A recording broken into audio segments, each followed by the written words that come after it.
In the early 13th century in Vietnam, the land was split into two kingdoms. Up north, you had Dai Viet, while down south was Champa. In Dai Viet, the Ly Dynasty, which had been riding high for over 200 years, faced an unusual predicament. The king had no male heir, not a single prince to inherit the throne. Instead, the future of the dynasty rested on the shoulders of his 7-year-old daughter. Now you'd think, hey, why not let the princess take the throne? But this was the 13th century, after all. Cue the entrance of Tran Thu, the Grand Chancellor and resident mastermind of scheming solutions. He took one look at this royal dilemma and said, you know what? Let's make this a family affair. And by family, he meant his family. He married the princess off to an 8-year-old boy named Tran Canh. A literal second grader was now her husband and the new king of Dai Viet. With that one move, a dynasty ended, another began, and not a single drop of blood was spilled. An 8-year-old boy, freshly crowned king, with a bride scarcely older than him. The two of them combined were barely older than your average middle schooler, and yet they were handed an entire kingdom. So, what did they do? Absolutely nothing. Thankfully, Tran Thu was more than happy to step in, becoming the puppet master behind the throne who knew exactly how to pull the strings. A few years passed, and things in Dai Viet didn't exactly get easier for our boy king, Tran Canh, now known as Emperor Tran Tai Tong. The royal couple had a child, which unfortunately didn't survive. Tran Thu decided that the best way to secure the dynasty was to marry the young king to his brother's pregnant wife. Naturally, this arrangement didn't sit well with Tran L, the older brother and the aforementioned sister-in-law's actual husband. Can you blame the guy? Losing your wife is bad enough, but losing her and watching your little brother become her husband. Furious beyond words, Tran L did what any medieval nobleman would do. He raised an army and marched straight for the capital. Tran Tong, stuck in the middle of this royal mess, tried his best to mediate.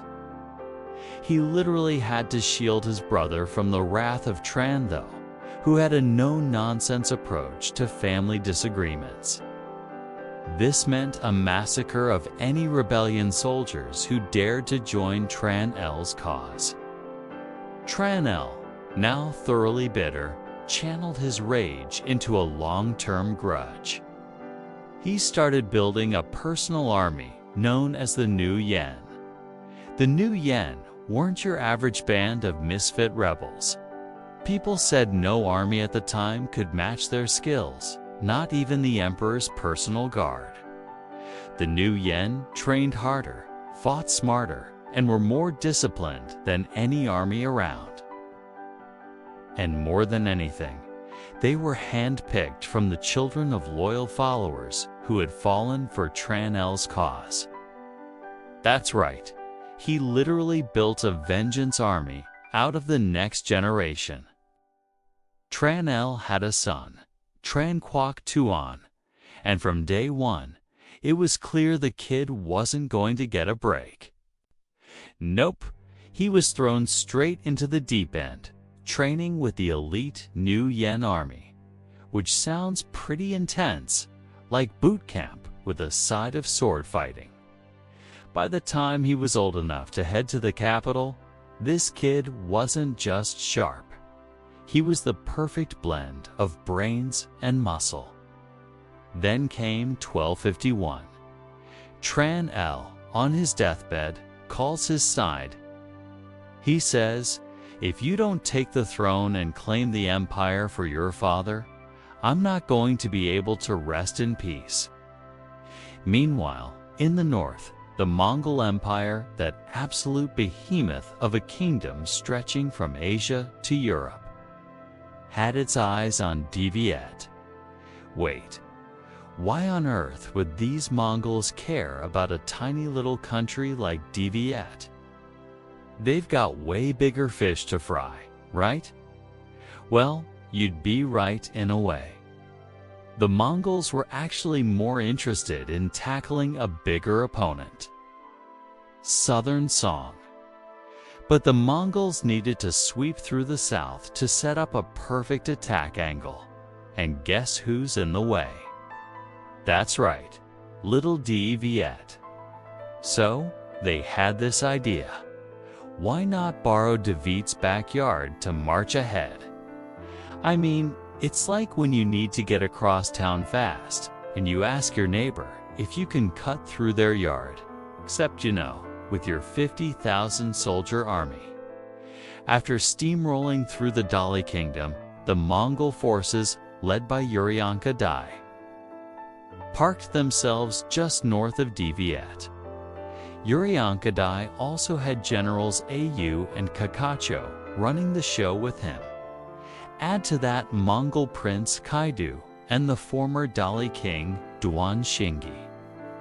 You might think 50,000 troops is a lot, but it was only about half the size of the Tran Dynasty's forces.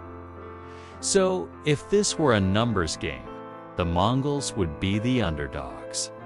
But here's the thing, Mongols loved being the underdogs. Historically, the Mongols thrived in battles where they were outnumbered.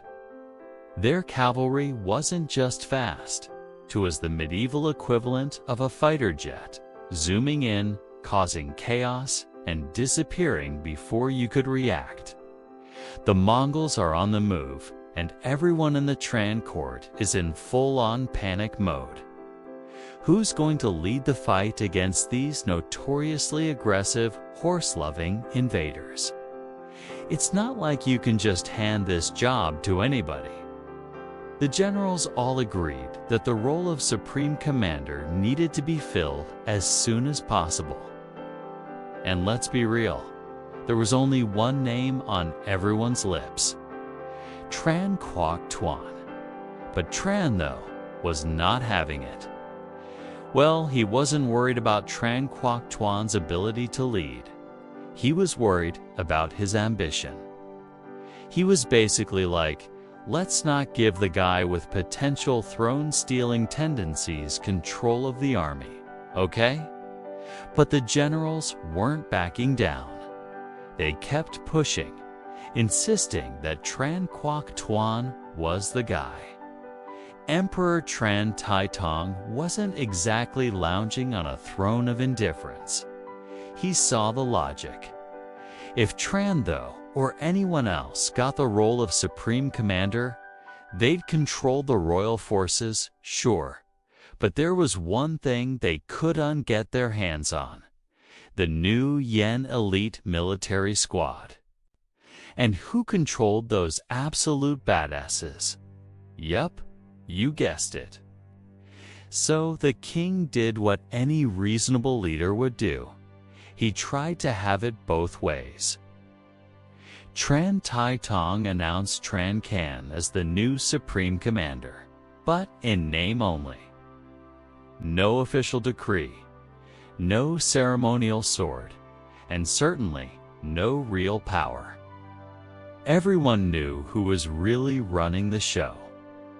Tran, though, now, Urarka Dai had set up camp near the border, probably feeling pretty smug after subjugating the Dali kingdom. He sent envoys to Thang Long, modern-day Hanoi, 3 times, each with the same over-the-top arrogance. The Mongols are basically saying, we're here to take over and you'll love it, so get ready to bow down. So, the board is set, the pieces are in place, and now it's time for the master plan. The 25-year-old puppet commander, Tran Tuan, was the first to step forward. The court's all ears, and everyone's holding their breath, waiting for him to drop his military wisdom. Tran Quoc Tuan starts with the trifecta of success: timing, terrain, and unity. These are the three magic ingredients, the holy trinity of military strategy. First up, the right time. Quoc Tuan gives them a weather report that's both chilling and brilliantly tactical. He says, "Look, if we mess with the Mongol envoys right now, it's cutting off a few noses, sending them back with a nice little hello. We hate you gesture will totally piss off Uryanka Dai. He'll be so mad that he'll send in his troops by September.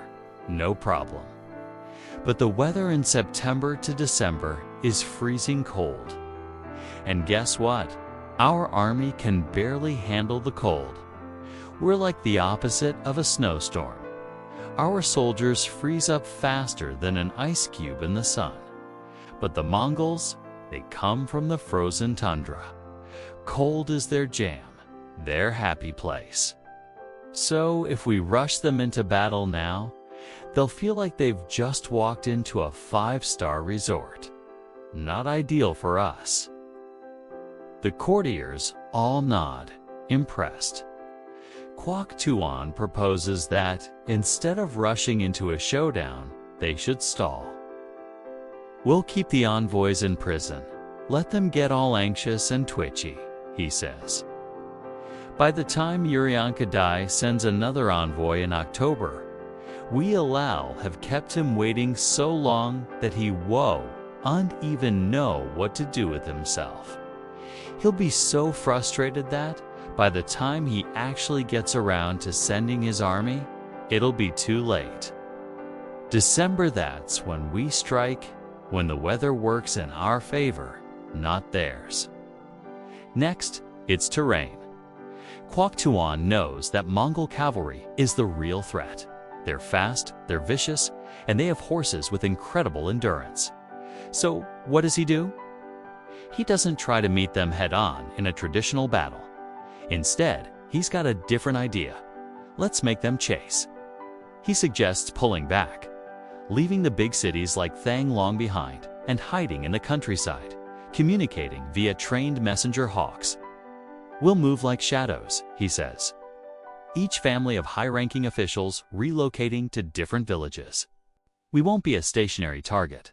We'll be a moving, unpredictable force. No one staying in one place for long. And then there's unity. This, Quoc Tuan assures, is the easy part. Everyone in Dai Viet is already on the same page. They want the Mongols gone, and they want them gone yesterday. They're just ready to kick the intruders out. It's a thing of beauty, well thought out, clever, and strategically sound. He's ready to take the fight to the Mongols, and everyone in the court is absolutely on board with his plan. Even the guys who didn't want him to have the top military job are now giving him a nod of approval. Now, before you start imagining this as a smooth, easy ride to victory, let me introduce you to the real plot twist. Tran Thu's problem with Tran Quoc Tuan is that he thinks Quoc Tuan might just get too powerful. If there was this little thing called a will, you know, a dad's last wish, and it had this tiny clause about Tran Quoc Tuan possibly using all that military power to overthrow the throne. He lets Tran Quoc Tuan make the plan, assign the generals, and basically dictate the strategy. But he makes sure Tran Quoc Tuan doesn't actually lead any troops into battle himself. Everything happened just as Tran Quoc Tuan planned. Every envoy Uryanka Dai sent to Dai Viet disappeared. By November 1257, Uryanka Dai had had enough and decided to kick down the metaphorical door by invading.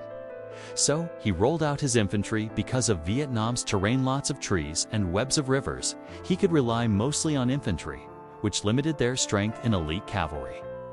Uryanka Dai divided his army into 3 groups. First up, we've got General Kachakdu leading the vanguard along the right bank of the Phu River.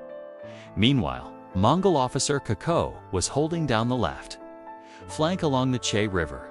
His job was protecting the right side of the army because flanks are important, and no one wants a surprise ambush. Finally, Uriyangqadai himself commanded the main force, bigger, better, and ready to crush anyone in their way. When word got out that the Mongols were en route, the Dai Viet forces rallied at Bin La Nguyen, a battlefield so picturesque you'd almost forget it was about to become the site of a massive showdown. The Phu River cut through it like a natural trench, creating a maze-like terrain that promised chaos. The goal wasn't to win outright, but to drain the Mongols of some of their strength and confidence. Leading the charge was Emperor Tran Thu Do himself, with elite divisions composed of infantry, cavalry, war elephants, and naval forces. It's January 17, 1258, the 12th day of the lunar month. Gathering his vanguard forces at the Bach Hak intersection, modern-day Phu Ly, Uriyangqadai decided on a 3-unit river crossing operation that was equal parts bold and bonkers. First up was General Kachakdu, the vanguard commander, with about 5,000 troops. His mission was to cross the river downstream along the Phu River and sneak up behind the Dai Viet forces. Uriyangqadai told Kachakdu not to attack right away. Why? Because baiting your opponent into a trap is way more fun. Uriyangqadai's instructions were practically cinematic. When you cross, don't attack immediately. They will resist. Capture their rearguard, seize the boats. If they break and flee toward the river without boats, they'll be ours. In other words, the plan was to turn the Dai Viet forces into sitting ducks on the riverbank. No boats, no escape. Kachakdu's team needed to cross quietly and efficiently, which, let's be honest, is no small feat when you're leading 5,000 troops and a few overenthusiastic horses. Uriyangqadai himself led 30,000 troops, including some unlucky Dali defectors at the front as arrow catchers. This was the big frontal assault designed to break the Dai Viet line. The Mongol cavalry was the key to resistance, ready to swoop in for the dramatic finish. Another 5,000 troops were tasked with sneaking around the back to sever the Dai Viet communication lines. On paper, this plan was brilliant. In reality, Kachakdu crossed the river downstream, thinking they were out of sight. Instead of sneaking to the boat dock, his team ran smack into a Dai Viet rear guard. Rather than regroup and rethink, Kachakdu decided to engage the enemy right then and there. His forces got bogged down in a skirmish, and the surprise element evaporated.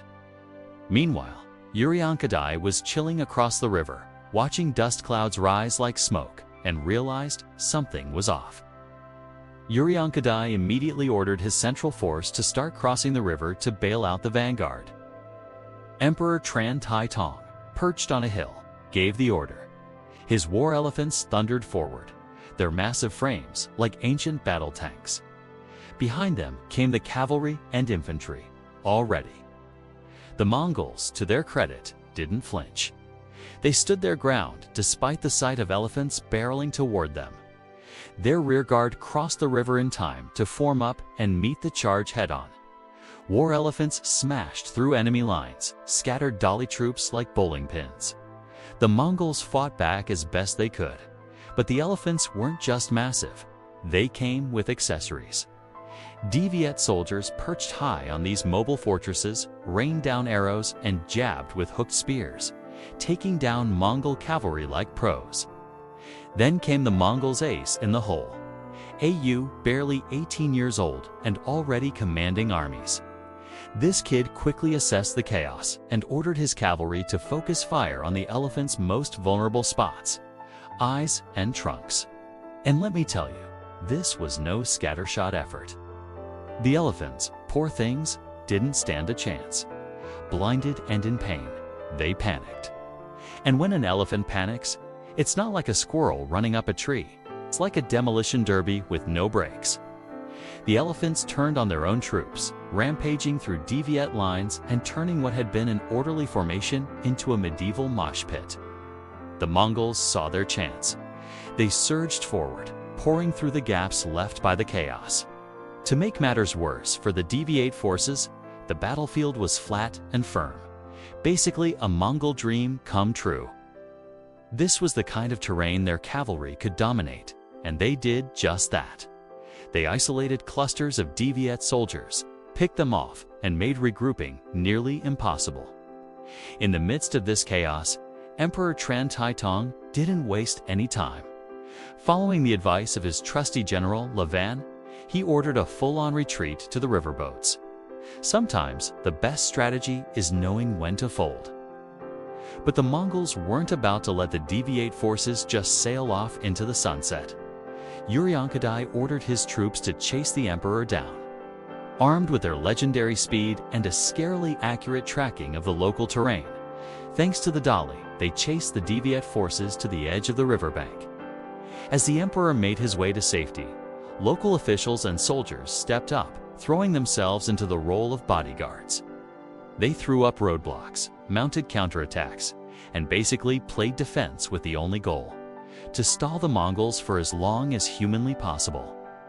Once the emperor and his entourage reached the river, the fleet was ready to go. The Dai Viet fleet rode eastward with the kind of urgency you'd expect from someone being chased by one of the most terrifying armies in history. Dai and his Mongol forces reached the riverbank just in time to see their quarry slipping away. You'd think Dai would be patting himself on the back. After all, the Mongols had inflicted significant damage on the Dai Viet army. But no, this guy was mad. Furious that the emperor had escaped and most of the Dai Viet army had lived to fight another day. He turned his anger on his own general. Someone had to take the fall, and it had to be Dai. Dai didn't just chew him out. He threatened to punish the entire vanguard. Overcome with shame and the weight of failure, Dai chose a grim exit. In true dramatic fashion, he drank poison and ended his life. The Mongols kept hammering away at the Dai Viet retreat along the Phu River, but Emperor Tran Tong, the clever strategist that he was, knew he couldn't keep running forever.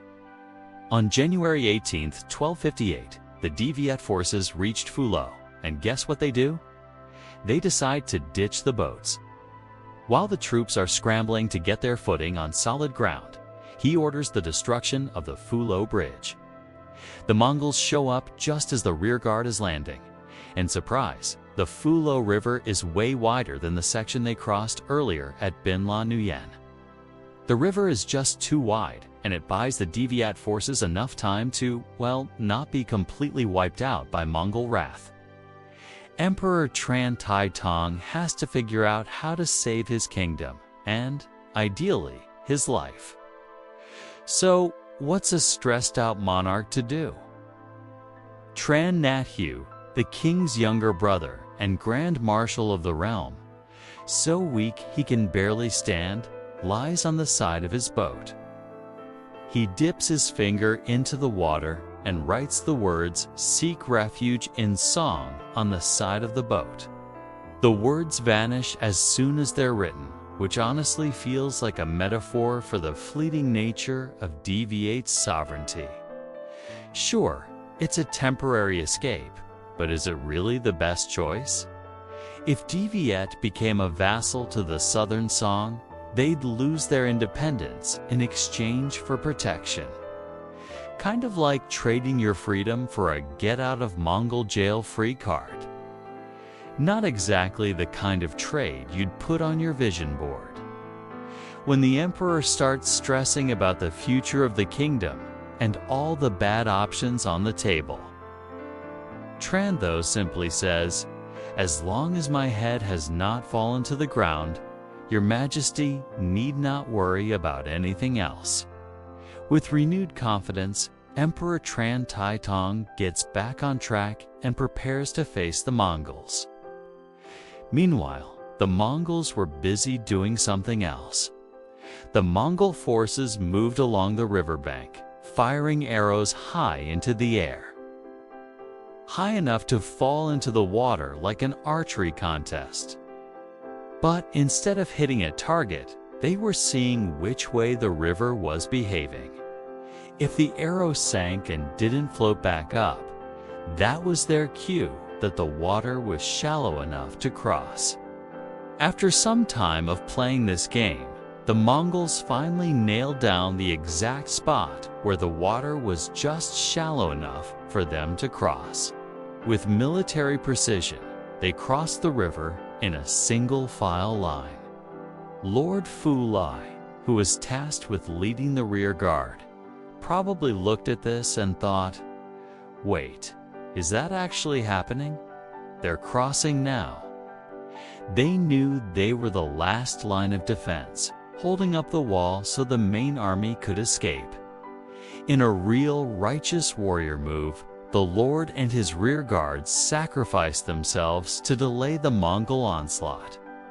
They were outnumbered, outclassed, and basically facing a force that was like trying to stop a bulldozer with a toothpick. But they did it anyway, by holding up the Mongols just long enough. They bought precious time for the main army and the royal court to retreat safely to Thang Long.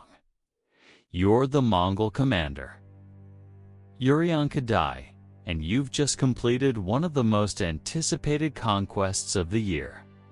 Thang Long is the capital of Dai Viet. You and your troops march in, expecting to find piles of food, treasure, and people begging for mercy. Instead, what do you find? Nothing? So, what happened? Well, let us rewind a bit and talk about the genius strategy that Dai Viet decided to employ: scorched earth. On January 18, 1258, the entire city was evacuated, and I mean everything. Residents packed up their food, supplies, you name it, and they fled the city. The military, gone. The royal family, gone. The court, gone. It all followed the plan of Tran Tuan, though he was not allowed to be involved. So, back to Uryanka Dai. He rolls in with his troops, expecting to have a nice little victory celebration in a city filled with goodies. Instead, he gets an empty city. The only thing he finds: a handful of stragglers who couldn't make it out in time. And what's the first thing you do when you find someone who's stayed behind? Well, you search them, obviously. But unfortunately for Uryanka Dai, all he found were 3 envoys tied up with bamboo ropes. One of them had already passed away from starvation. Well, Uryanka Dai was basically the definition of a temper tantrum at this point. He ordered his troops to go full rampage mode, ransacking the city, terrorizing the poor souls who had stayed behind, and generally making a huge mess. It wasn't pretty. And just like that, the Mongols had the capital, which, in the grand rulebook of medieval warfare, basically means game over. Though to their disappointment, there was nothing much left in that fort. Next on their to-do list, find and kill the emperor. Easy peasy. I mean, how hard could it be for the world's most terrifying war machine to track down one guy? Well, folks, here we are at the end of part 1. So far, 25-year-old Tran Tuan has thrown every tactic he could think of at them, and the Mongols still managed to steamroll their way into Thang Long. But how did this scrappy young strategist manage to turn it all around? Because, spoiler alert, this isn't where the story ends. Tran Tuan isn't just going to roll over and let the Mongols call the shots. No, this guy's got a few more tricks up his sleeve, and I can't wait to see how he rallies his people, pulls off some next-level moves, leads this tiny kingdom against an empire so massive it makes most others look like a footnote. Oh, and one more thing. Did he end up taking the throne for himself? Guess you'll have to tune in for part 2 to find out. Stay curious, my history-loving friends, because this story is just getting started. Thanks for watching, and don't forget to like, comment, and subscribe. Goodbye.